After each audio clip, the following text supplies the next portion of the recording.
So guys, this is another data structure question, and in this question we are asked to find all the letter combination of a phone number that is input in the phone, the older phone, classical phone like Nokia phones. And this is relatively little bit difficult. It's a medium type of question. So now let's see the examples. For example, if the user inputs 2 at first in the number pad, then you can see from the diagram that it might be A or B or C, like it depends. And then here, if he presses the 3 digit, then it might be D or E or F. That means that the combination might be A D or A E or A F.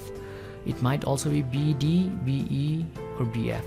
Similarly, C D, C E and C F. We are asked to find all those combinations of it, and for this we are going to use the backtracking method, and let's see how to do it. So let's get on to the solution of it. First of all, let's create a static method which is going to return a list of strings, the possible combinations of strings. Let's call this method letter combinations. We're gonna give it the digits,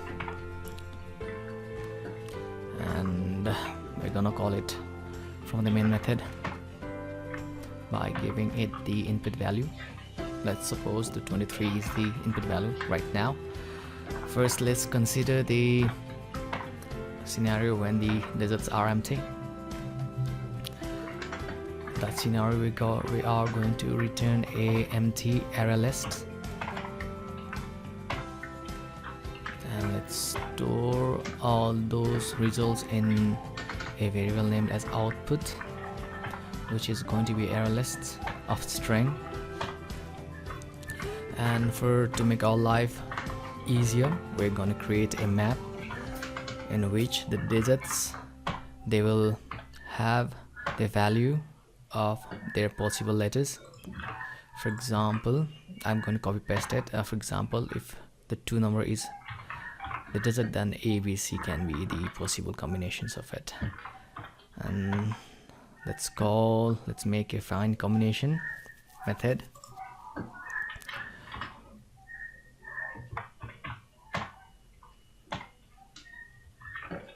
Static. As we are going to manipulate on reference level, we don't need to return anything. It's gonna be a recursive method. We are going to give it a current string variable, and then the digits, and also the lists of strings of output, so that we can manipulate it in a reference manner, and also the maps that we have created above. We can place those output and map in outer classes as well, but for this simple purpose, let's pass it around. First of all, we're going to call the main find combinations with current as empty string, and digits and output will be given to it. Now notice that the current methods, they will be populated recursively.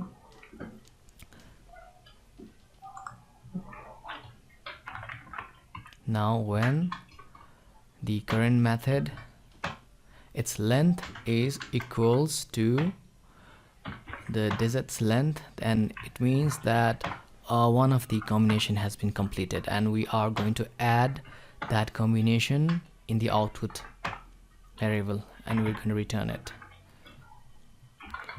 And for the recursive methods, we are going to create an index of current length, and we are going to extract the character which is at the index, and we have to find the digit out of it. And so we're gonna parse the character into a digit,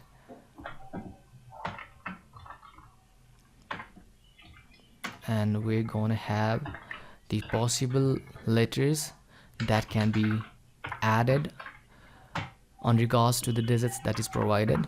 We're gonna get that digit, and it's mapping from the map, and we're going to split it into array of strings.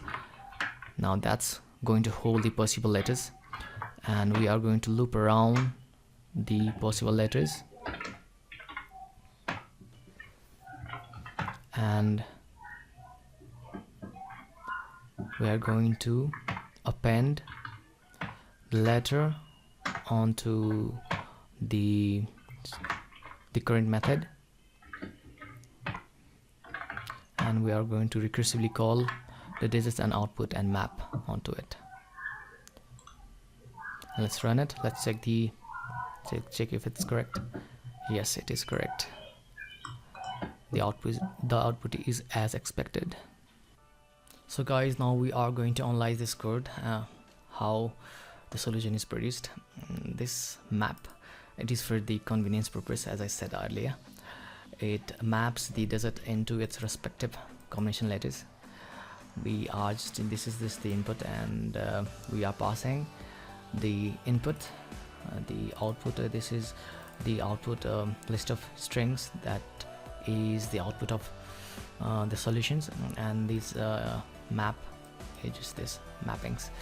And currently this find function, a find combination, this is the recursive call, and at first we have not processed any of the digits. That's why we are passing the empty string, and this is the main, like a base case. If the current length, which means that if the combination's length is equals to the input length, for example 2 3 is the, we have two length of this input, and if we have A and E, that means that one possible combination is produced. That's why we are going to add it to the answer, and we are going to return that from the recursion.